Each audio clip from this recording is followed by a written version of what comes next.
Café Filó, el Café Filó del mes de agosto. Hoy tenemos a nuestro invitado Isaac Nieto. Isaac Nieto, ¿verdad? Hizo una maestría en psicopedagogía, ¿cierto? En la Universidad Internacional de La Rioja. Y hoy él nos va a hablar sobre los influencers, una mirada ética desde las redes sociales en Colombia, ¿cierto? Ok, Isaac pertenece a un grupo de investigación de literatura y español y literatura. Bueno, entonces vamos a hablar un poquito de la dinámica del Café Filó. Nosotros nos presentamos a nuestro invitado, él hace la intervención, luego ustedes hacen sus preguntas, se las leemos y pues sí, eso es todo. Entonces, Isaac, ¿qué es esto de las redes sociales en Colombia? ¿Por qué delimitar el asunto de la ética y los influencers a un país? ¿Será que hay alguna diferencia entre países con relación al trato que se le da a esto? No me contestes todavía. Vamos a hablar de tu tema, de todo lo que tienes que decir y después vamos a responder todas esas preguntas. Vale, muy bien. Gracias por venir. Perfecto. Listo. Bueno, efectivamente, como lo ha dicho Gladys, el tema de la ética en redes sociales es como la temática que voy a abordar. Si bien esto tiene como otra perspectiva, también tratar de, digamos, por la formación filosófica, también es tratar precisamente de anclar como esas digamos, ese modus operandi del filósofo. En este caso, pues lo que yo puedo decir es que podría clasificar la explicación que voy a dar en tres momentos. El primero es hablar un poco de Arthur Schopenhauer, tratando de precisar digamos como en su libro más popular, no digamos que el que se conoce comúnmente, sino el más popular precisamente en el tiempo alemán en el que estuvo el hombre, que es Parerga y Paralimpómena, que fueron 2 tomos. Y que fueron editados por la editorial Trota en España. Digamos que es como la lectura tradicional que se puede hacer del autor y que se puede comprender con mayor fluidez por la calidad de la traducción. Pues desde ahí, desde Schopenhauer, la idea es tratar el tema, precisamente un tema de la ética. Y esa clasificación que él hace, que me parece fundamental para comprender estos procesos, que tienen que ver primero con lo que él considera que son digamos como las partes de lo que respectan a la felicidad. En este caso él considera que la felicidad tiene 3 cuestiones. La primera es el rango, la segunda es el honor, la tercera es la fama. En esa medida esa descripción que hace ahí, en ese punto, corresponde a una cuestión de lo que uno representa. Pero él habla de 3 cuestiones vitales, que es lo que uno es, lo que uno tiene y efectivamente lo que uno representa. Yo me voy a centrar más en las del final, obviamente sin olvidar la explicación de estos primeros. Y el segundo momento es tratar de abordar no en un nivel académico, esto es una charla y eso creo que es lo que lo hace agradable, tratar un poco cómo ha sido la dinámica de las redes sociales y tratar de responder a esa pregunta que ha propuesto Gladys, que de hecho creo que es como el eje central, el eje fundamental de esa comprensión de qué es eso del influencer, ¿no? Que de hecho, digamos, la población joven quizá comprenda un poco hacia dónde va como esa onda del influenciador, pero digamos que otro público que no está acostumbrado como este tipo de contenidos en Facebook o en otras redes como Instagram, en las recientes que están tomando, digamos, como cierto auge, es también tratar de dar una explicación de eso, del por qué tratar ese tema de la ética en esa parte. Y finalmente, pues tratar de hacer una conjugación entre esa mirada, digamos, de ese análisis o de esa hermenéutica que hago del apartado de la sabiduría que trata Schopenhauer en Parerga y Paralimpómena 1 y relacionarlo precisamente con el tema de la ética en las redes sociales. Entonces tratar de hacer como una especie de adaptación a esa concepción filosófica de Schopenhauer con respecto a los momentos de la felicidad o la eudemonología, como lo llama en el texto precisamente.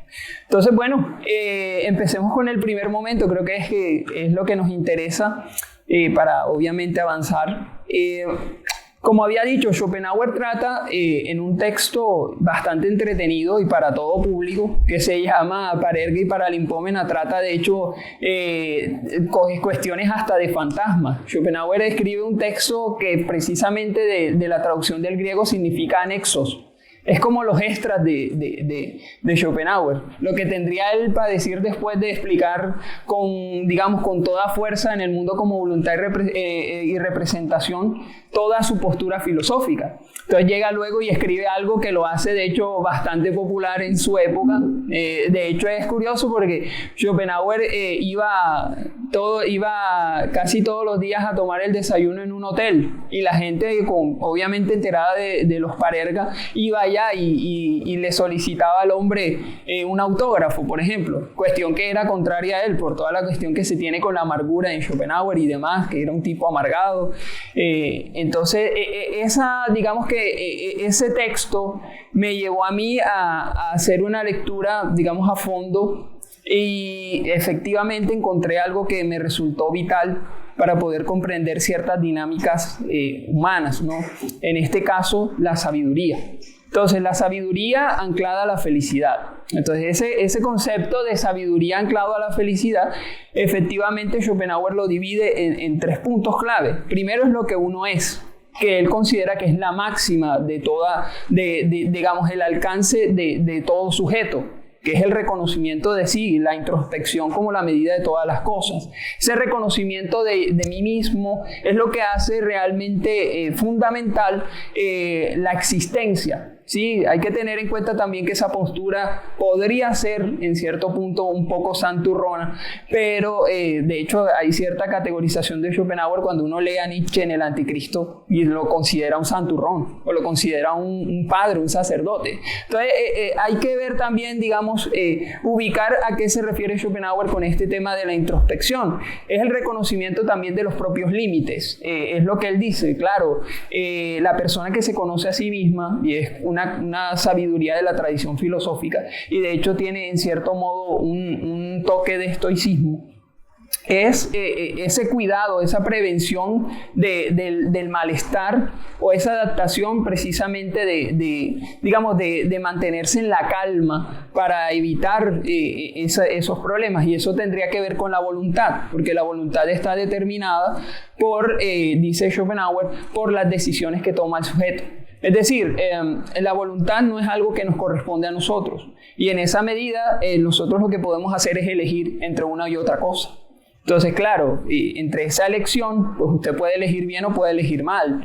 Y es ahí donde considera Schopenhauer que la mejor decisión es efectivamente prevenir todo tipo de cuestiones que puedan causarnos un estrés, que puedan generar como un cierto malestar en uno mismo, ¿no? Entonces, la preocupación por el sujeto, la preocupación por mí mismo, va a ser para Schopenhauer cuestión vital y fundamental en la cuestión del tratamiento de esta cuestión de la sabiduría y de la felicidad en el ser humano.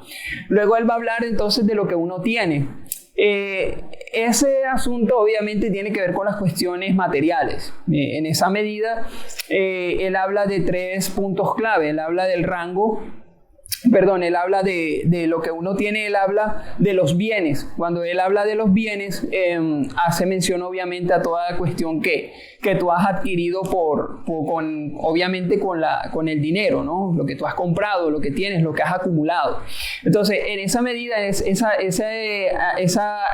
acumular o ese ejercicio de guardar los bienes materiales también genera cierta obsesión hacia la búsqueda de querer más. Y es ahí donde Schopenhauer dice, claro, este no es el camino. Tampoco es el camino. O sea, no es ideal efectivamente llegar a ser acumulativo y el deseo, la obsesión de querer más. Eso también pasa con la riqueza. Dice él también, hablando del aburrimiento, que cuando uno es rico, por lo general busca acrecentar esa riqueza. Pero cuando uno es pobre, él dice, entonces hace una cuestión que creo que se saldrá un poco, pero es curiosa, que él dice que cuando uno es pobre, le es más fácil, le resulta más fácil cuando tiene algún dinero, digamos, cuando llega a ser rico en algún momento y vuelve otra vez a la pobreza, seguir siendo pobre. O sea, está acostumbrado a esa naturaleza de la pobreza. Entonces, esa explicación, claro, lo que nos quiere decir es que para él la felicidad no está en lo que uno tiene. ¿Ya? Digamos que es para ir descartando y obviamente exaltar lo que uno es. Y luego viene la que nos interesa, que es lo que uno representa, ¿no? Entonces, claro, hay que también contextualizar. Él está hablando de una época alemana donde está el tema del rango, del honor y en este caso el que nos interesa, la fama. Cuando él se refiere al rango, pues es como la ubicación, el estatus social que uno posee en una determinada colectividad. Y en esa medida, pues, claro, cuando se ve cierta susceptibilidad de su rango, efectivamente llega a ser cuestionado. Entonces, en esa medida, él busca otra vez resarcir esa especulación que hay sobre él. Y en esa medida, entonces, claro, esa búsqueda constante de querer seguir teniendo ese rango va a ser obviamente un obstáculo para la felicidad.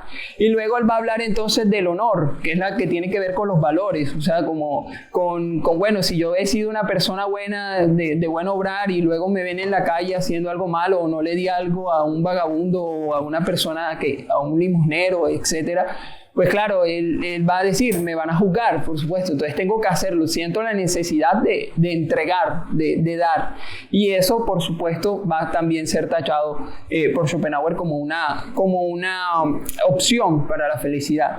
Y finalmente la fama, ¿no? que es lo que nos interesa puntualmente, como decía, y lo he reiterado ya en ciertos puntos de mi explicación. Y es que la fama, por supuesto, para Schopenhauer la fama es que para ser famoso, él dice, no interesa ni siquiera que usted haga cosas talentosas o haga cosas que son absolutamente un desastre, sino que sea famoso, que sea reconocido. En esa medida la fama nos lleva a ciertos extremos. Y claro, por supuesto, Schopenhauer va a tener una postura clara con respecto al tema de los extremos. Él no va a considerar como una cuestión vital para la persona tratar de superar tratar de buscar más. ¿Por qué? Por el motivo de que eso puede generarle un malestar. Y claro, ese malestar no va a estar incluido dentro del significado que tiene él de felicidad, que puede ser un poco santurrón, como decía.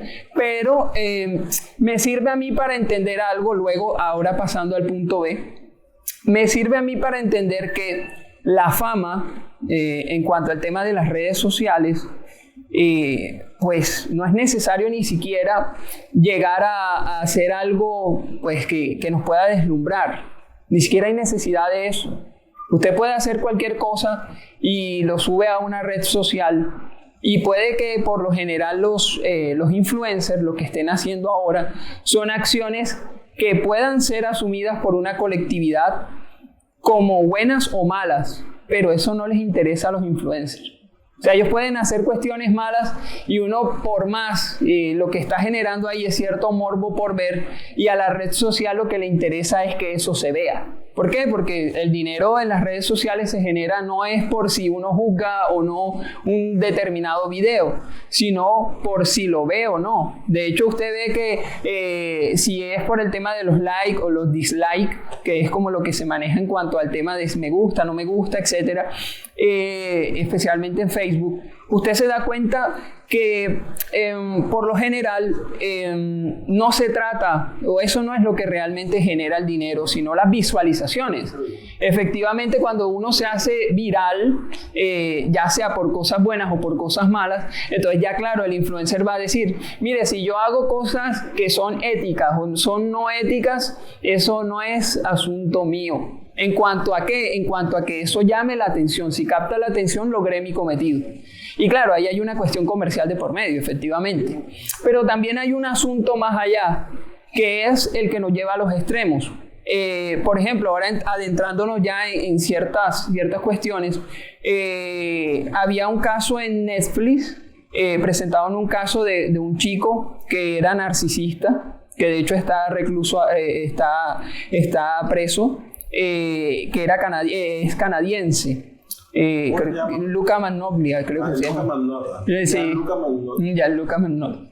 El hombre estuvo, claro, empezó con los gatos, ¿no? Sí. Claro, y ya iba mostrándonos esa actitud psicópata. Iba incluso enviando como pistas de dónde. Efectivamente, claro, exacto. Era como la necesidad de ser reconocido, de ser visto. De hecho, él va al Reino Unido y en el Reino Unido van y lo consultan. Bueno, él le envía hasta una carta a un periodista y le dice, bueno, ¿usted mató realmente gatos? No, esos son inventos. O sea, pero es para que lo vean. O sea, es para ser visualizado.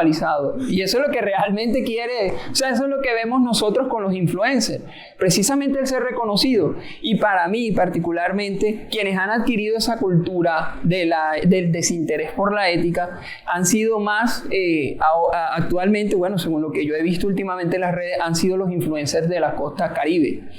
Me parece que han adquirido esa cultura del desinterés hacia lo que pueda ocasionar, su acto o las consecuencias de sus actos. Entonces, claro, no les interesa eso, por supuesto. Y digamos que ese es el punto clave. Aquí no hay un interés por la ética ni por lo bueno o por lo malo, sino la visualización. Entonces, ese mundo virtual nos está creando a nosotros unas reglas también, y esas reglas no incluyen precisamente el tema de que seas ético, sino que cumplas con un número determinado de likes para poder precisamente ser viral, que esa concepción del ser viral va a ser vital para un influencer, claro. Y no solamente eso, sino también el tema de los lujos, la opulencia, por supuesto que va a estar obviamente intrínseca en esa participación en el mundo de las redes sociales. Ahora, yo pienso que cuando se da ese proceso de inclusión profunda en las redes sociales, hay una pérdida de toda cuestión social dentro del mundo real. O sea, entonces, claro, yo voy a estar determinado por lo que digan en las redes, pero no por lo que diga ese mundo real de mí. Por supuesto, claro que los que participan en el mundo virtual son personas, sí, pero también son sujetos que están condicionados a comentarios, a colocar un like, a colocar un no me gusta, etc. Entonces, en esa medida, aquí no va a importar, cómo puedan, o a veces ni interesan las consecuencias de esas acciones, como decía, y ahí es donde se acaban los límites. Entonces, cuando se acaban esos límites, ya el influencer hace lo que le da la gana. Y claro, llega a los extremos, como llegó nuestro amigo acá, Luca, ¿no? Entonces, que claro, que llegó a matar a una persona, nos venía mostrando primero con los gatos y luego mata a una persona. Y de hecho lo dice. Entonces, también hay una cuestión importante en las redes, que las redes sociales también nos sirven para ¿qué? Nos dan pistas de esas personas que tienen un problema mental, ¿no? Ahora, es difícil identificar esos casos precisamente porque la gente utiliza perfiles falsos. Y es que ese mundo virtual lo que hace es efectivamente permitirnos hacer lo que nos dé la gana. Crear perfiles falsos, nos bloquean, creo otro. Crea un correo electrónico, es más sencillo. Entonces, es un mundo que está abierto precisamente a una cuestión que plantea unas propias reglas, ¿no? Una autonomía también en cierto modo. Y es ahí donde yo veo como el asunto de cómo el ser famoso también hace olvidar esa cuestión de la ética. Y es que lo vemos hasta con los actores, con los personajes, los que conocemos, digamos, comúnmente como personajes de cine, la necesidad de esa necesidad de mostrarse, así sea con cuestiones que pueden ser hasta mentira. Por ejemplo, ese muchacho La Liendra, que es también un influencer, dice, me bloquearon la cuenta de Instagram. Por supuesto, supuesto, sí, te la bloquearon, pero mira también qué estás haciendo tú, o sea, pero sí, ahí vemos eso, decimos, claro, ahí podemos juzgar a la liendra por eso, porque le bloquearon su cuenta de Instagram, claro, por el contenido que tiene. No obstante, eso también puede ser una manera de manipulación. ¿Por qué? Porque al ver esa controversia, claro, la gente va a querer seguir viendo al man. O sea, efectivamente es eso. Entonces, ahí, en ese sentido, también las redes sociales sirven precisamente para la manipulación. Y cuando ya empieza a manipularse a través de las redes sociales, se pierden todos los límites. Y esa consideración de la pérdida de límites es lo que a mí me lleva a dar cuenta de que la noción de ética, tal y como la conocemos, no desde una cuestión subjetiva ni tratándola puntualmente desde una crítica de qué es lo ético y qué es lo no ético, digamos, teniendo una postura nietzscheana, sino tratando los valores como los conocemos, los elementales. Al menos yo que trabajo con la psicopedagogía, me doy cuenta que cierto contenido no es propio para un niño. ¿Y qué hacen las redes sociales ante eso? Pues sí, bloquean, pero la cuestión es que eso se reproduce, o sea, como digo, como no hay ninguna regla, ni hay una cuestión de control, eso se reproduce. Usted puede bajar un video y lo sube desde un perfil falso. Y otra vez se lo bloquean y lo sube desde otro perfil falso. Y usted lo bloquea y lo sigue mostrando. O sea, es una cuestión que se va reproduciendo. Y claro, ahí es donde considero yo, ¿dónde están esas políticas digamos, que regulen efectivamente esa actividad en las redes sociales? Ahora, que existan políticas de ese orden también están ancladas a cuestiones de orden económico. Por supuesto que eso genera un ingreso también para el país, ¿no? Claro que si la persona le va bien y produce, por supuesto que tiene una influencia en la economía de una colectividad. Entonces, claro, ahí también la regulación estaría condicionada a eso, ¿no? No podemos parar la actividad económica. Ahora, hay un caso curioso, por ejemplo, lo que pasó con EPA Colombia, que es una de las discusiones que tú dices, caramba, vamos a hablar de EPA Colombia otra vez. O sea, eso lo he escuchado, digamos que yo me he sentado, por ejemplo, yo voy y me siento a tomar un café y llegan algunos amigos y me dicen, bueno, ven acá, vamos a hablar de esto y vamos a hablar de EPA Colombia. O sea, porque es una cuestión viral, efectivamente. Y eso la ha popularizado tanto que usted va a buscar en Google y aparece EPA Colombia. O sea, ni siquiera usted tiene 400 millones de queratinas en una semana. Efectivamente, o sea, entonces también lo que te decía de la manipulación, o sea, hay una cuestión de manipulación de las redes, porque también a través de esa, digamos, de esa búsqueda de ser reconocido, de ser visto, de esa necesidad, se pierden hasta los límites. Mire lo que hizo esa chica. Yo no voy a poner acá en controversia si es bueno o es malo que ella la hayan judicializado y la hayan condenado a tantos años, pero sí lo que hizo. O sea, la necesidad de hacerlo fue efectivamente para ganar cierto reconocimiento en el campo de las redes sociales. ¿Y qué generó eso? Claro, un boom. Y las acciones que hizo, por supuesto, fueron antisociales, pero que hayan sido antisociales, eso no interesa para nada. O sea, para las redes sociales, para las redes sociales, eso no interesa. Precisamente porque lo que quiere la red social es el aumento de los likes. Y en esa medida, entonces, lo ético queda rezagado. Queda a un lado. O sea, la ética queda por fuera de toda concepción de lo que significa, entonces, pensar adentrarnos en el mundo virtual. O sea, para adentrarnos en ese mundo virtual, la ética no importa. Esa es la respuesta que yo podría al menos entender digamos, de la lectura que puedo hacer de las redes sociales en un primer momento, ¿no? Ahora, hay otros casos que también me llevan a analizar ese tema. Y es que cuando Gladys preguntaba ahorita que por qué el país y por qué no otros países, que yo creo que ellos están replicando, obviamente, esa tradición del ser bromista que hay en otros países. Por ejemplo, Estados Unidos, hay creo que se llaman yalas, que tienen como una especie muestran cierto contenido así como de talibanes, de musulmanes. Entonces, por lo general, condicionan al musulmán como es el que tira bombas. Totalmente, es o sea, estereotipan radicalmente el tema de los musulmanes.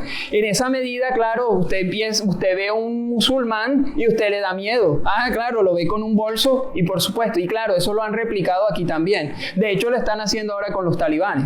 O sea, ya claro, como estamos en la onda de los talibanes, lo popular es burlarse del talibán, porque eso es una mofa, eso ni siquiera eso es una mofa. ¿Por qué? Porque los afganos que vienen acá no son precisamente talibanes. Entonces, esa cuestión de la necesidad, por ejemplo, del bullying, ahora hablando en términos psicopedagógicos, del acoso a través de las redes sociales, para no hablar de ciberbullying, sino quiero hablar como a nivel global, porque claro, el acoso, el abuso, de hecho, el abuso, teniendo en cuenta que yo soy una figura de autoridad en las redes sociales, se puede dar tanto en el mundo real como en el mundo virtual. O sea, yo puedo escribir algún comentario burlándome de alguien y eso puede subir un montón de likes. Pero claro, si yo luego en el mundo real lo que hago es burlarme por ejemplo, hay un influencer que se llama, que él se considera influencer, que se llama Laicho, por ejemplo, que también crea un estereotipo del homosexual, ¿no? Eso también, o sea, en cierto modo hay, por ejemplo, cuando vemos a Laicho entonces, claro, a él no le importa un carajo la burla, o sea, él puede salir desnudo y no le interesa en absoluto, él se pone como objeto de burla, pero él también es capaz de mofarse de los otros. Por ejemplo, él puede simular que tú eres la pareja de él y va y te la monta, o sea, te dice, bueno, ven acá, ¿por qué me fuiste infiel? O yo no sé qué, o sea, porque también hay unos ciertos temas dentro de las redes sociales que claro, que también han condicionado digamos, ese sentir colectivo que tienen que ver primero con la infidelidad, que es un tema que tocan todo el tiempo. Es recurrente, ¿no? La infidelidad, el tema de que más, también el estereotipar a los homosexuales, el estereotipar también cuestiones culturales, por ejemplo, a los negros, el racismo, ¿no? El afro también empieza a ser juzgado a través de las redes sociales. Y claro, como es pensado desde el humor, entonces ya ahí tenemos que decir, esto no tiene que ver nada con la ética porque es humor. Pero hay un trasfondo del asunto. Ya, algunos dirían, es que eso se trata de entretener al público, sí, pero también condiciona esa percepción que tiene uno sobre sobre una determinada colectividad, como lo decía con el tema de los talibanes. Y es una tradición que y esa burla venía desde los Estados Unidos, y claro, ya sabemos esas rencillas que han existido entre estos dos entornos. Y tenemos también, por ejemplo, en España otro caso de un muchacho que sí obviamente pasó la censura total de sus redes. Creo que todavía está en esa, digamos, tiene esa sanción, que le daba galletas con betún, pensando que eran Oreo a los vagabundos. Entonces, claro, le repartía galletas a los vagabundos y que se las comieran, y él lo subía a las redes, y claro, eso se viralizó. Eso se viralizó sin importar, por supuesto, la salud del sujeto que sufre obviamente de este tipo de acciones, ¿no? Entonces, mire qué pasa. Ahora llevemos eso, y por eso te digo que es una tradición. Estamos hablando de salud física, ¿no? Porque a la larga cada episodio de bullying o de ciberacoso termina siendo un atentado contra tu salud mental. O sea, en ese episodio la gente se alarma porque te estás metiendo betún en las tripas, me disculpan la palabra, pero igual el episodio de ciberacoso es mucho peor que meterse betún en las tripas. Sí, totalmente. Porque igual te daña mucho. Totalmente. Y ahora mira, o sea, tratando de ver, respondiéndole todavía a Gladys, de cómo entonces, por qué el problema en Colombia. Miren los de estos muchachos que colocaron a comer jabón a los ancianos. Claro, eso viene de esa cultura de influenciadores que están en otros países. Todo eso es una copia. Todo ha sido una reproducción. Y claro, en la medida en que eso se ha reproducido, allá no les dijeron nada, yo lo puedo hacer aquí. Entonces la ética queda rezagada radicalmente, porque yo puedo hacer lo que a mí me dé la gana y montar el contenido en redes sociales. Claro, existe una cuestión que se llama la censura. Usted puede decir, esto atenta contra tal cosa. pero en las redes. Pero como le digo, o sea, usted puede descargar el video, volverlo a subir, hacer el mismo ejercicio, crear perfiles falsos, subir otra vez el video. O sea, en esa medida no están las redes sociales condicionadas al respeto de unos valores elementales de una colectividad. En este caso, por ejemplo, el respeto, la tolerancia, digamos la cuestión del sentir, digamos del sentir por el otro, que eso tiene una explicación, digamos un término un poco más específico, como es como ponerme en los zapatos del otro. O sea, nos cuesta, ¿no? Y eso es un problema emocional y de autoestima. Entonces, claro, es como el bullying. A través de este ejercicio en las redes sociales es una reafirmación de mí, del yo como sujeto que puede dominar al otro. ¿Y por qué? Porque soy figura pública. O sea, como usted no sabe quién soy yo, efectivamente pasa lo mismo con las redes sociales. Aquí les interesa es ese reconocimiento, esa búsqueda de tener más fama. Ahora, hablando, digamos, en los casos positivos de las redes sociales en Colombia, hay influenciadores que han hecho un ejercicio maravilloso, por ejemplo, desde las cuestiones de la física, de temas de astronomía, de temas de agricultura. De hecho, hay niños que tienen hasta una red social, tienen digamos, como una especie de... Son influenciadores, por decirlo así. Claro, es una familia que tiene sus cultivos, que muestra cómo se cultiva tal cosa. Digamos que ahí, por supuesto, están mostrándonos también cómo es ese procedimiento, ese sentir de la agricultura, enseñando, también buscando fomentar una cuestión del cuidado del medio ambiente y demás. Entonces, claro, si hay casos buenos. Hay otros, por ejemplo, que, como decía, tratan el tema de la física, de la astronomía, otros que enseñan también, que se han dedicado precisamente a mostrarnos como cuestiones cotidianas que pueden servir para tal cosa, o esto puede mejorar tal cosa. Sí los hay, por supuesto, pero digamos que lo lineal hasta ahora ha sido el conservar ese espíritu de romper con las reglas, y que eso está anclado efectivamente a una cuestión de violencia. Cuando uno trata de ir en contra de esas reglas establecidas en una sociedad sin importar sus consecuencias, efectivamente usted ya ha perdido todo el sentido de lo que conocemos, para no ser, digamos, otra vez repito, subjetivo, de lo que conocemos como ética, que son los valores básicos: la tolerancia, el respeto, esa empatía, ¿no? que hay que tener con el otro. Entonces, digamos que llegando a una tercera etapa, podría decir que cuando Schopenhauer explica lo del tema de la fama, él nos trata de inducir hacia eso que significa que es innecesario ser, por ejemplo, talentoso, tener alguna gracia, digamos, que pueda ser reconocida como cuestión positiva para una colectividad. Es una cuestión innecesaria. Aquí lo que interesa es que usted sea reconocido y ya.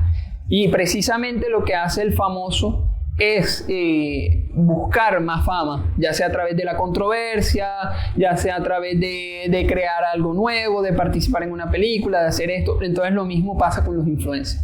A medida que van disminuyendo el nivel de agresividad, porque si nos acostumbran a cierta agresividad en el contenido, entonces claro, cuando ya hay una disminución de esa agresividad, efectivamente el público se queda esperando. Bueno, pero usted nos acostumbró a esto, ¿por qué nos va a cambiar ahora la tónica de que cambió el estilo de vida? Entonces claro, uno lo deja de seguir, y ese ejemplo lo puedo evidenciar a través de este personaje que les menciono, que se llama Laicho, que una vez en un video, y digamos que he tratado de seguirlo para comprender esa dinámica, decía en un video, bueno, yo me arrepiento de hacer esto, no lo vuelvo a hacer más. Sí, por supuesto.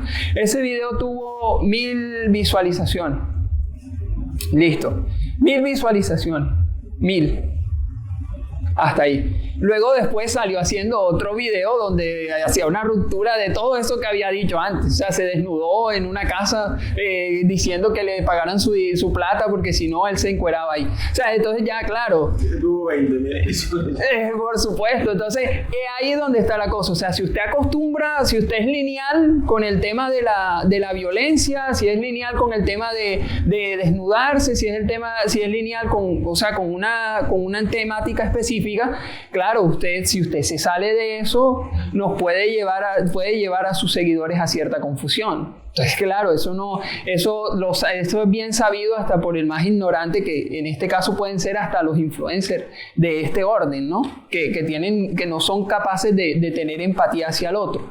Entonces yo veo aquí, como les decía, que para ser famoso no interesa si usted hace obras buenas u obras malas. Aquí lo que interesa es que usted sea reconocido y punto final. Al menos a ese mundo virtual o ese mundo, digamos, ese mundo de las redes sociales nos ha acostumbrado a eso. Entonces yo considero que, digamos que a modo de conclusión con respecto a este asunto, es decir que el regular las redes sociales puede tener ciertas afectaciones en el campo económico, en el ámbito económico de un país. Por supuesto, porque claro, el mundo se está moviendo ahora, el mundo globalizado, sí, podemos decir que Colombia está ahora mismo en la onda de lo globalizado. Podríamos decir que no es preciso que se condicione, digamos, esas redes sociales y que se establezcan unas reglas estrictas con respecto a eso. Claro, se van a censurar unos que otros cuantos, pero la cuestión de la censura no va a ser para todos los influencers que vienen detrás, ¿no? Claro, porque está creciendo una línea de influenciadores que vienen desde los 12 años, 11 años, 10 años, y claro, que hacen lo que les da la gana, precisamente por el ejemplo que tienen. Y al menos ese tratamiento que yo hago lo tomo desde la psicopedagogía. ¿Por qué razón? Porque si usted ve en su casa violencia intrafamiliar, lo más probable es que usted vaya ya a la escuela y golpee a alguien. Si usted ve videos de ese orden y no tiene ningún control de los padres, por supuesto, el niño va a replicar esas acciones y va a querer grabarlas y subirlas a una red social. Entonces, como no hay tampoco un control por parte de la zona parental de este tipo de cuestiones, pues los niños ya están en la libertad de hacer lo que les da la gana, por sentir precisamente, por observar precisamente ese tipo de ejemplos en las redes. Entonces, bueno, no sé qué más podemos decir que... Bueno, no, excelente, todo muy bueno, como te digo, como muy sustancioso todo lo que acabas de decir, sobre todo como que lo estás uniendo con un pensamiento filosófico, ¿no? Que es muy interesante, aunque cuestionable a veces. Pero me parece muy importante el hecho de que hayas dicho lo de elegir en Schopenhauer. Sí. Porque yo lo podría llamar aquí en nuestra actualidad como un filtrar, hablando de redes sociales. Y ahí sale la primera pregunta: ¿cómo hacer para que las personas, como ya hablando psicopedagógicamente, hagan el filtro de lo que en realidad vale la pena ver? Por ejemplo, tú estabas diciendo, no, hay influenciadores que se están produciendo cosas agradables, como los que hacen astronomía, los que hacen conocimiento científico o filosófico, o cualquier tema de eso que pues ilustra a la gente. Entonces, ¿cómo lograr que las personas, sobre todo los adolescentes que son tan maleables, logren sentirse atraídos por ese tipo de contenidos? Ahora, ¿no será que hay un círculo vicioso entre lo que yo doy como influencer y lo que la sociedad me da en el mundo real? Ojo, lo que pasa en mi casa y lo que pasa en mi núcleo social determina lo que yo produzco, ¿verdad? De cierta manera, y también determina el público al que atraigo, ¿cierto? Por supuesto. Claro. Entonces, ¿cómo es? ¿Qué es lo que es primero? ¿El huevo o la gallina? Porque ahí es donde quiero que me aclares el el panorama. Porque hay mucha gente que dice, bueno, es que los influencers están dañando la mente a los jóvenes. Pero hay jóvenes que son influencers y son los que están haciendo el contenido. Entonces, ¿de dónde sacaron el contenido que están transmitiendo? Por ejemplo, la Ichi que me está diciendo. Bueno, y aquí los nombres, pues, solo los tomamos por referencia para el contenido conceptual, para el desarrollo. Nos hace un video. O sea, puede ser cualquier persona, no tenemos nada en contra de nadie. No es esa de la que sabemos, pero... Bueno, regresando a lo que le estaba comentando, ¿cómo es eso? O sea, porque... Gallina al huevo, el huevo gallina. El malestar de la sociedad, ¿no? Sí. Estamos hablando que hay una sociedad en la que a los jóvenes le llama la atención lo burdo y hasta lo bizarro a veces. Exacto.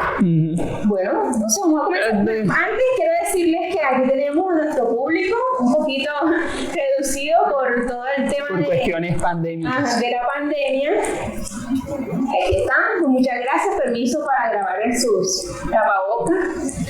Consentimiento informado. Bien, entonces voy a responder un poquito de eso y si alguien acá tiene una pregunta, entonces también puede dirigirse y hacerla. De igual manera, los que están viéndonos virtualmente pueden también escribir allí y nosotros le formulamos acá la pregunta a nuestro querido Isaac Nieto.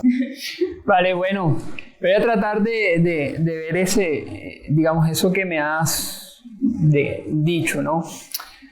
Bueno, en cuanto a cuál es la influencia, precisamente hablando de influencers, ¿qué incide mayormente? Bueno, cuando estamos hablando desde los adolescentes, en el tema de la psicopedagogía, claro, eso es una cuestión adquirida por la falta de ciertas normas que son necesarias desde la infancia. Claro, cuando hay un desinterés de los padres, por supuesto, en lo que tú ves, en lo que tú haces cuando eres niño, cómo vas en la escuela y demás, claro, él siente la necesidad de seguir siendo como es, de no tener normas, porque no se las han, dictaminado o no les han dicho, bueno, mira, tú tienes que hacer esto para luego hacer esto o para luego poder hacer esto.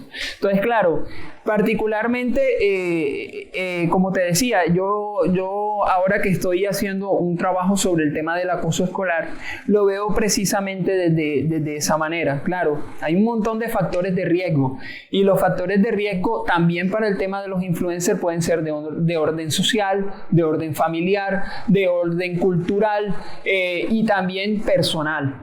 Claro, la necesidad de rebeldía, pero también acá en este caso particular es cómo nos configuran las redes sociales. O sea, para mí el asunto está en la configuración que han hecho estos influenciadores de mostrarse como personas libres, de poder hacer lo que ellos quieren y de poder presentárselo a un público, de también decir, bueno, tú también lo puedes hacer. O sea, yo puedo hacerlo entonces. O sea, yo tengo la libertad de hacer ese tipo de acciones. Porque de ti se ríen, se burlan y demás, pero obtienes visualizaciones. Entonces, claro, ahí está determinado por un asunto más bien comercial. Entonces, mira, voy a colocar un caso acá. De hecho, un profesor muy querido, creo que por nosotros, que bueno, no sé si decir el nombre o qué, yo escribí un comentario sobre la revista Semana.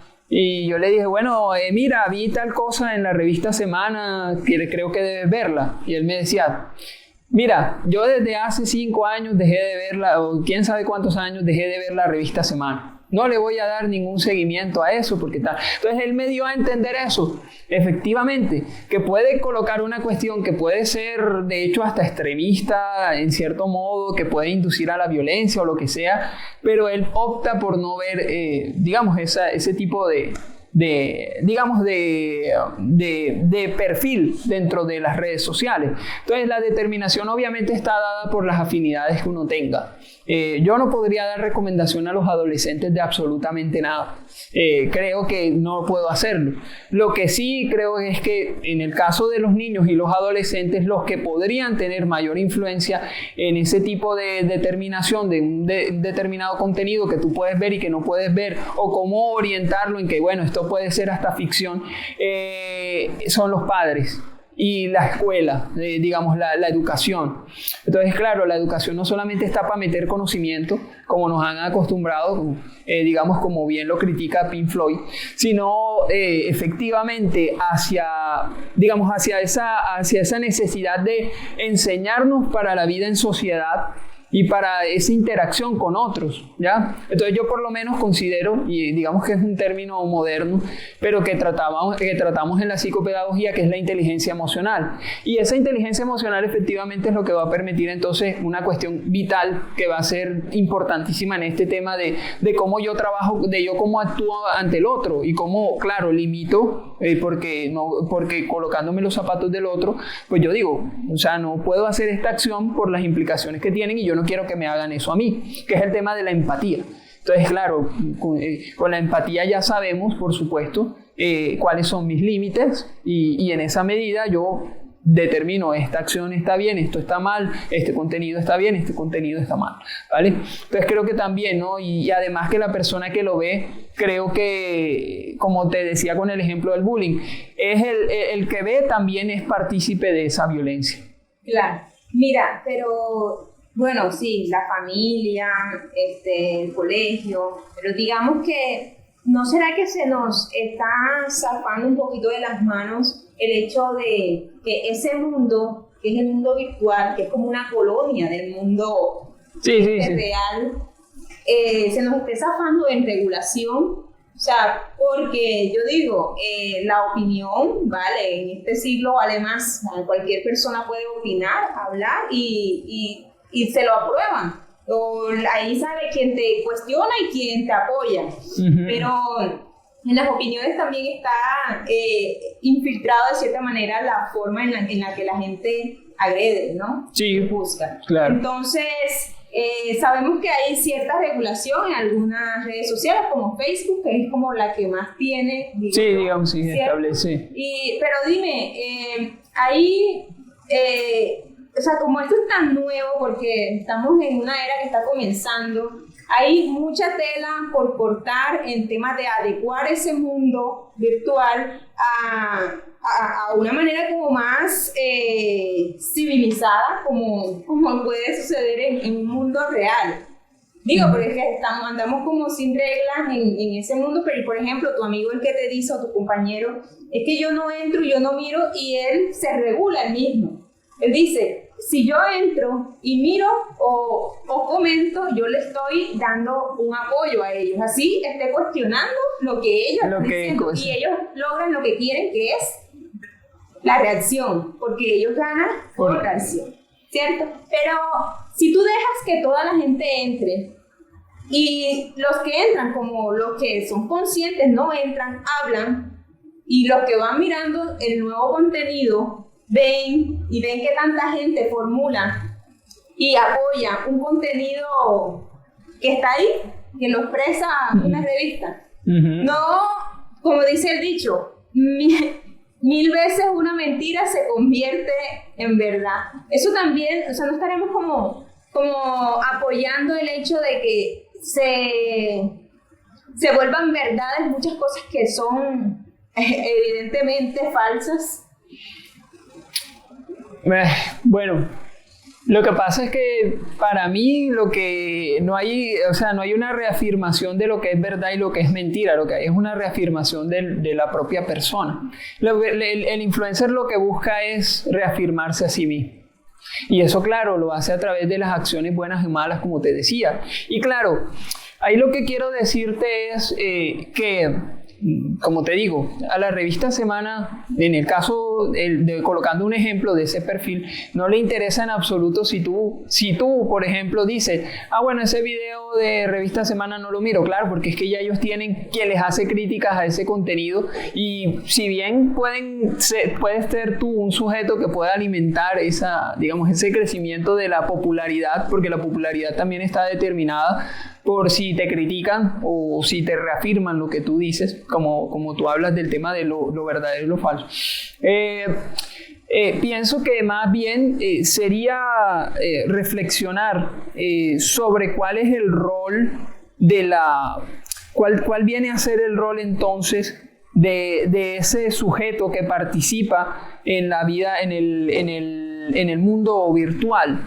Entonces, claro, ese sujeto que participa en el mundo virtual no solamente es el que observa, el que se queda mirando las publicaciones, sino también que a través de esa visualización que le da a esos videos, a ese contenido, a esas fotografías, alimenta, ¿no? Obviamente, por decirlo así, el ego del influencer.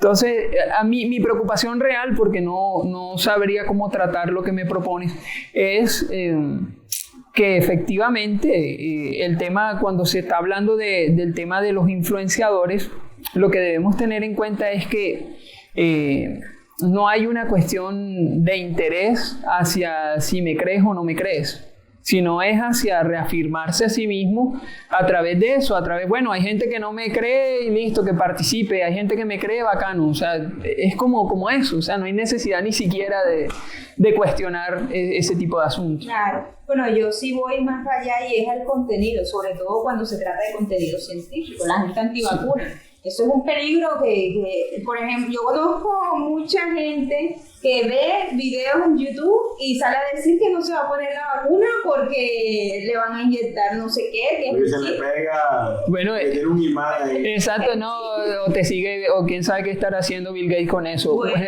entonces, más allá de si es basura, disculpen el término, o no basura, lo que producen, hay un peligro inminente y es el peligro de convencer a las personas que no tienen la capacidad, mejor dicho, no tienen acceso a la información verídica. Por ejemplo, de los contenidos científicos, de investigaciones científicas, ejemplo, el contenido científico con relación a los experimentos que se hacen con las vacunas. Bien, pero yo te respondería así, lo que pasa es que eso entra en otro terreno que son las fake news. Y eso es otro tema que tiene ciertas regulaciones. En ocasiones, qué chévere, ya quieren participar. Pero entonces, ese caso de las fake news, yo venía leyendo con una estudiante de Francia que me conversaba un poco con respecto a ese tema de, por ejemplo, cómo era la regulación de las redes sociales para prevenir esas fake news. No, las fake news en ocasiones no tienen que estar siempre dadas por un perfil que ya está reconocido. A veces son perfiles falsos que ni siquiera tienen ningún valor y la gente replica eso, lo copia y lo pega. Entonces yo creo que sí, ese tema es importantísimo, Gladys, pero es un terreno que tiene que ver más con la regulación de este tema de las fake news, que son otra cosa, que también, si bien se viralizan, tendríamos que ver efectivamente quién es el que produce ese tipo de noticias falsas. O sea, porque podría ser, como te digo, que las divulga. Y el de las divulga. Cuando dices divulgar, estamos en el terreno. Efectivamente. Existen, claro, las noticias falsas, pero existen los divulgadores que son los que las replican. Exacto. Yo podría decirte que, a ver, mi tía publicó en Facebook que el ajo sirve para quitar el COVID. O sea, y mi tía no es una influenciadora. O sea, yo podría decir eso, y claro, las cuestiones ahí que regulan ese tema del COVID dirán, no, esta señora no tiene ningún reconocimiento, qué carajo, claro, pero la gente que puede estar por ahí cerca o que la tenga en su perfil, mira eso, no, el ajo, sí señor, o sea, por supuesto. Termina siendo una influencia. Efectivamente, se convierte. Uno o dos influye. Sí. Por favor, una intervención, adelante. Bueno, yo tengo más que una pregunta, quiero saber qué piensa usted de que gane más un influencer que una persona que tiene un profesional, un magíster, un doctorado acá en Colombia.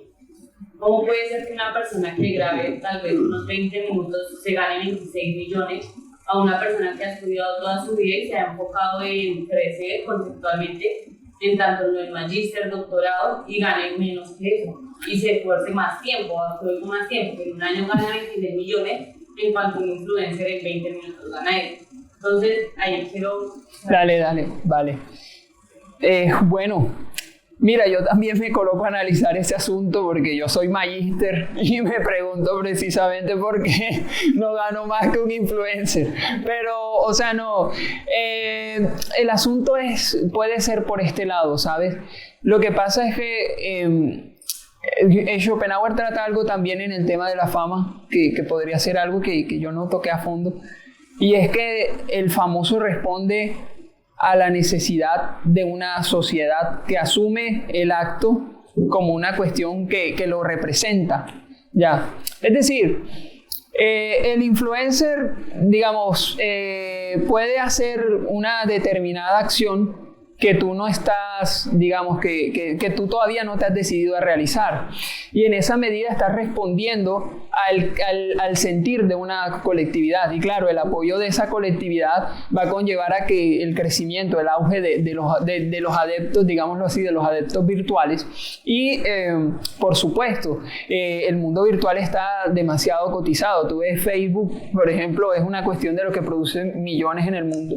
Claro, Mark Zuckerberg está durmiendo donde sea, pero está obviamente adinerado y puede engañarnos con una ropita barata, pero es un hombre rico. O sea, entonces es eso, ¿ya? Es un negocio, claramente es un negocio.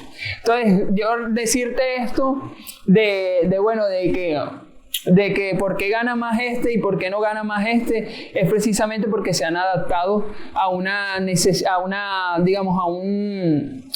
actuar económico que está más bien direccionado hacia esa línea, hacia las redes sociales, hacia el mundo virtual, ¿sí? Entonces, yo pienso por ahí que podríamos decir, podríamos reafirmar que al tú adaptarte a lo que el otro quiere, por supuesto vas a seguir creciendo, ¿no? Yo creo que la educación, y no sé si es un atrevimiento, pero considero que creo que podría compartir, otras personas podrían compartir esa postura conmigo, por ejemplo, del tema de que la educación está quedando a un lado, ¿no? De hecho, hay influenciadores, por ejemplo, que se llama Luisito Comunica, que le hizo una entrevista a Bukele, que es el presidente de un país en Centroamérica.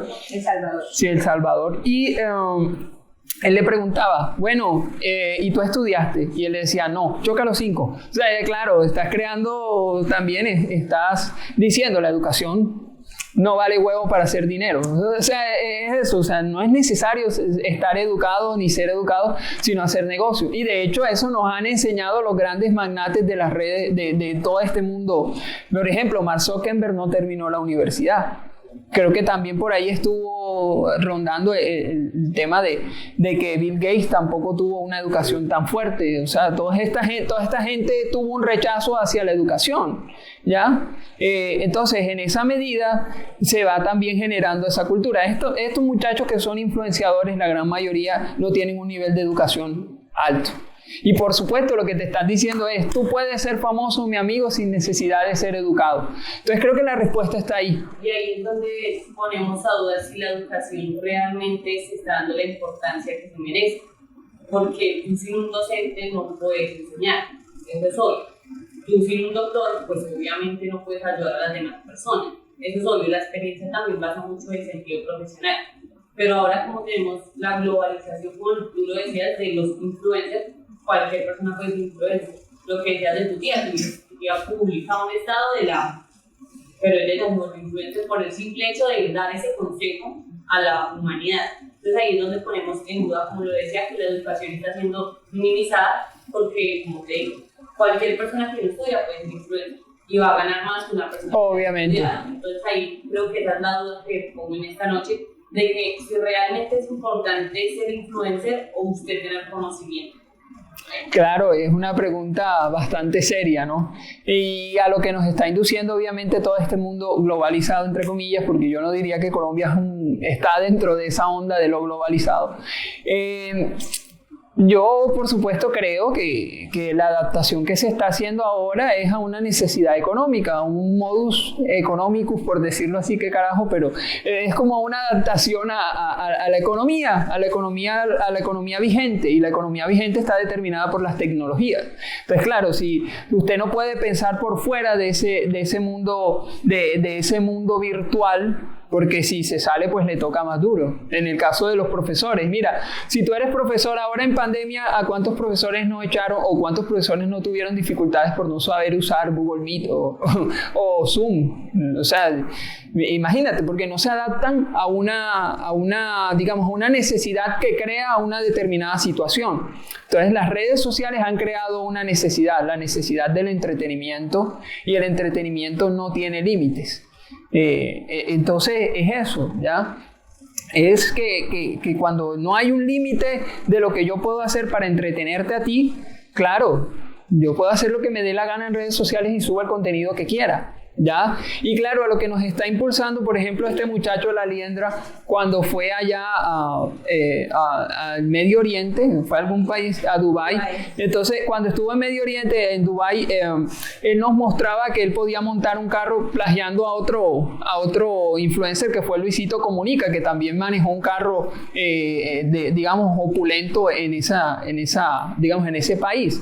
Y claro, lo que nos está queriendo mostrar es que en cierto modo no se necesita ni siquiera tener ningún nivel de educación. Él mismo, de hecho, La Liendra ha dicho que para qué estudiar. Yo no estudié y mírenme aquí. O sea, es una cosa de lo que nos está precisamente, a lo que nos está induciendo. Claro. Tenemos una pregunta, 2.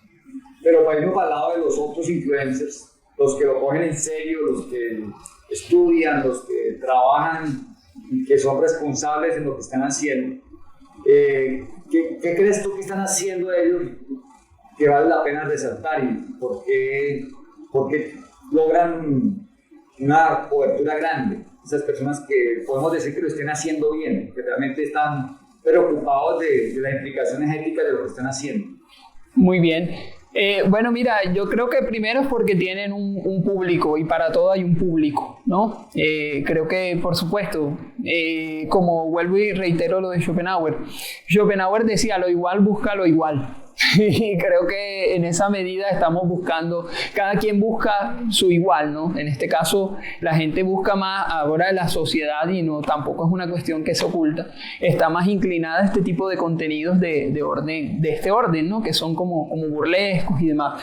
Pero cuando hablas de este caso particular, pienso es también porque también lo ven esas personas que no, digamos, que les gusta la burla y demás, porque ellos tratan de adaptar contenido, digamos, ese contenido intelectual o ese contenido que aporta a unas cuestiones sencillas, ¿ya? Tratan de adaptarlo a una explicación mucho más sencilla y creo que eso también llama mucho la atención. Por ejemplo, yo en algún momento dicté un curso en Latinoamérica de normas APA.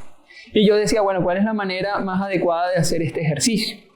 Claro, yo conocía ya que presentaban como una serie de láminas con los datos y demás, pero a mí una vez se me dio la idea de crear un video mostrando con ejemplos cuestiones muy básicas que era la norma APA. Y claro, la gente que ni siquiera estaba interesada en la norma APA o que la necesitaba para un momento decía, bueno, esto me ayudó para esto. Oh, caramba, esto me sirvió para tal cosa. Claro, esto me sirvió y claro, subieron obviamente el número de visualizaciones a un contenido que realmente es académico, que tiene que ver más con cuestiones de orden académico. Entonces yo pienso que, como te digo, eso tiene su público y aparte porque también, por ejemplo, este chico que no sé si estoy mal, que tú de pronto sabes más de astronomía, que lanzó un helio o algo así, entonces este también propone como ciertas soluciones a problemas, por ejemplo, cuando chocas un carro, cómo resolver ese problema, ¿sí? Entonces, claro, también es generar contenido sencillo a través de explicaciones y dar la explicación científica, y creo que eso también es, en cierto modo, es como una tradición gringa, que ellos tienen unos programas de ese orden en que solucionas cosas primero desde el nivel científico y luego te lo muestran un poco más sencillo, por qué se cayó esto, qué pasó con esto. Entonces, en cuanto a la ética, por supuesto, ahí no, ellos lo que les interesa es tratar en cierto modo también de facilitar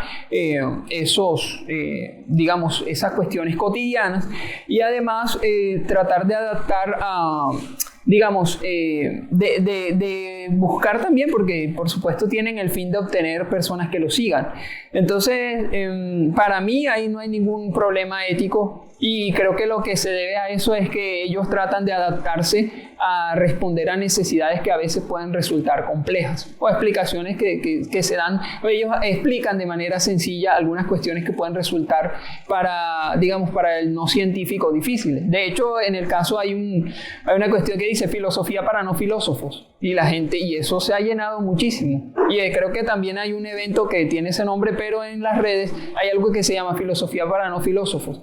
Y ahí explican, por ejemplo, cosas básicas sobre John Locke, y tú te quedas, bueno, claro, verdad, yo no lo había visto así leyendo a John Locke. Entonces, es eso, ya es tratar de facilitar las cosas, y creo que por ahí es como la onda de estos influenciadores. Perfecto. Y ahí. Vale, bueno, mi inquietud está relacionada con el hecho de que me da la impresión de que los influenciadores son mirados de manera negativa. Entonces yo pienso también como en toda la manera tradicional en que se ha comunicado, en que se ha transmitido información, y la información normalmente ha estado en unas manos específicas, en las manos de los dueños de los medios de comunicación, que son los mismos banqueros, etc. Entonces, como que yo digo, miércoles, ¿por qué hablamos tan mal de los influenciadores, y a la larga son también quienes tienen la posibilidad o quienes en el día a día nos muestran información que si fuera por Caracol, por RCN, por semana, no tendríamos acceso, ¿no? Entonces, como que ¿qué podemos rescatar de los influenciadores? ¿Qué tan positivo puede llegar a ser lo que ellos hacen? Y a nivel filosófico, ¿qué recomendaciones podríamos dar para que si hay algún joven viéndonos en el día de hoy, pues pueda también pensar en un influencer de manera diferente, incluso pueda proponerse él mismo ser una persona que influencie en su comunidad de manera positiva y tenga un impacto positivo? Bueno, yo al principio te había dicho que yo no tenía recomendaciones para los adolescentes, pero vamos a tratar de adaptar de dar una respuesta, porque tu pregunta es muy buena. Mira, yo no le echo la culpa a los influenciadores en absoluto. Lo que yo quiero decir con esto es que si bien ha venido una cultura que es más bien general, más bien es macro, porque digamos que estas colectividades de las que él habla, que realizan este tipo de contenidos que son valiosos, son escasos, ¿no? Y están, de hecho, son bastante están ocultos en cierto modo, porque no tienen ese nivel de likes que sí obtienen, por supuesto, estos influenciadores que hacen cualquier acción para ganar adeptos virtuales. Entonces, para mí, ese problema de los influencers con respecto al tema de por qué ellos, o por qué decir ellos, es precisamente porque pienso que no hay una medida de sus conductas, de sus actos. Y particularmente puedo decir que si bien, como ya había advertido en otro momento, ellos se adaptan también a un entorno que es el boom actualmente, que es la moda de las redes sociales. Entonces, claro, esa moda viene desde hace rato, pero ahora mismo ya tiene un impacto grandísimo, y más ahora con la pandemia que obviamente generó mayor necesidad de ver contenido virtual, ¿no? Entonces yo creo que en esa medida el influenciador debería, en el caso de mostrar este tipo de contenidos, mirar un poco, tratar, o no sé, es que es complejo, tratar de mirar un poco cómo sería, digamos, cómo ese contenido también puede atentar contra la dignidad de una persona, puede atentar contra los sentimientos, la psiquis de una persona, como lo decías tú, que a veces hay unas alteraciones psicológicas por medio de ese tipo de acciones. Entonces yo creo que con la regularización no habría absolutamente nada. Pero, ¿por qué? Porque eso se va a seguir reproduciendo. Pero por medio de una concientización, por ejemplo, a través de espacios de sensibilización sobre las implicaciones de estos contenidos, creo que sí sería bastante útil. Mi recomendación ahora, con respecto al tema de la filosofía, recomendaciones filosóficas, es primero mirar qué comprendemos como valores, ¿no? Primero analizar esos valores en la colectividad, los valores existentes en una sociedad, tratar de evaluar ¿Qué valores están primando en nuestra sociedad? Creo que es una pregunta también filosófica y es importante, porque creo que los valores pueden ser tomados, si lo vemos desde diversas posturas filosóficas, pueden tener un sentido u otro. Por ejemplo, yo no puedo pensar la misma ética en Nietzsche que en Schopenhauer, no puedo pensarlo igual. Entonces creo que mi propuesta más desde el filósofo que yo propongo es reflexionar, esa introspección, ese ejercicio de introspección va a ser entonces lo que va a determinar precisamente cuáles van a ser como esas actuaciones. En el caso de qué puede hacer el influenciador, autoevalúese y autorregúlese. La autorregulación de las emociones hace parte de la inteligencia emocional y creo que como es uno de los problemas que hay con este tipo de agentes virtuales, pues hay una cuestión de problemas de autoestima, o sea, es toda una cuestión psicológica que hay de por medio, así que es complejo tratar de hacer una propuesta para mitigar el efecto o el crecimiento de este tipo de influenciadores con este contenido. Ok, bueno, pero también está el hecho de que la vida es un ensayo que no tiene permiso de ser borrado y reescrito, ¿no? Eso quiere decir que el tiempo que uno invierte viendo videos es un tiempo que nadie te va a devolver. Entonces el asunto es si te vas a pasar todo el día viendo videos, ¿qué videos vas a escoger para ver? Podría ser una buena recomendación, ¿no? ¿Por qué no discriminar un poquito mejor lo que estás viendo? O saber que lo que estás viendo es ficción o pura cosa jocosa, etcétera, etcétera. Podría ser. Pero como te digo, o sea, el asunto es que tú puedes, eso está bacano y suena bastante, digamos, solucionaría el problema. Menos dicho, ¿verdad? Exacto, solucionaría el problema. Pero es que es difícil asumir eso así. Sí. ¿Por qué? Porque hay una predilección hacia ese tipo de cosas ya, o sea, y de Pero hecho... si lo repetimos 1000 veces. Es que, como te digo, o sea, no siento que sea como una respuesta apropiada para eso porque, pues, el asunto es que la gente, de hecho, nosotros estamos siempre como en sociedad y siempre estamos buscando a otros, ya sea por cuestiones religiosas, por cuestiones sociales y demás culturales, siempre necesitamos estar pegados y eso lo vivimos en la pandemia. Hay gente que usted le dicen, oiga, 2 metros, distancia de 2 metros. Entonces, nada, prefieren estar pegados uno al otro. Tú ves las filas, por ejemplo, en un centro comercial y 2 metros, distancia de 2 metros. No, ven acá, pero pasa tú, pero entra. O sea, pasa lo mismo con las redes, ¿sabes? O sea, es la misma cuestión. La necesidad de estar en tónica con otra persona o con otros. Bien. Vamos a ver ya. Vamos a revisar por acá. No tenemos más preguntas.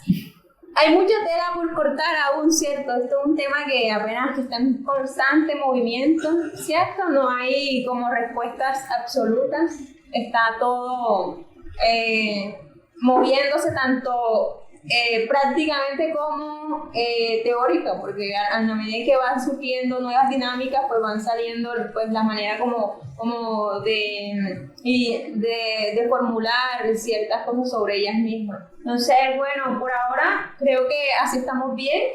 Espero les haya gustado. Isaac Nieto, muchas gracias, te agradecemos mucho todo este conocimiento. Vale, claro que sí. Café Pilón. Claro que verte en otra bueno, claro que sí. Listo, síganos en las redes sociales en Café Pilón Barranquilla y hasta la próxima. Chao.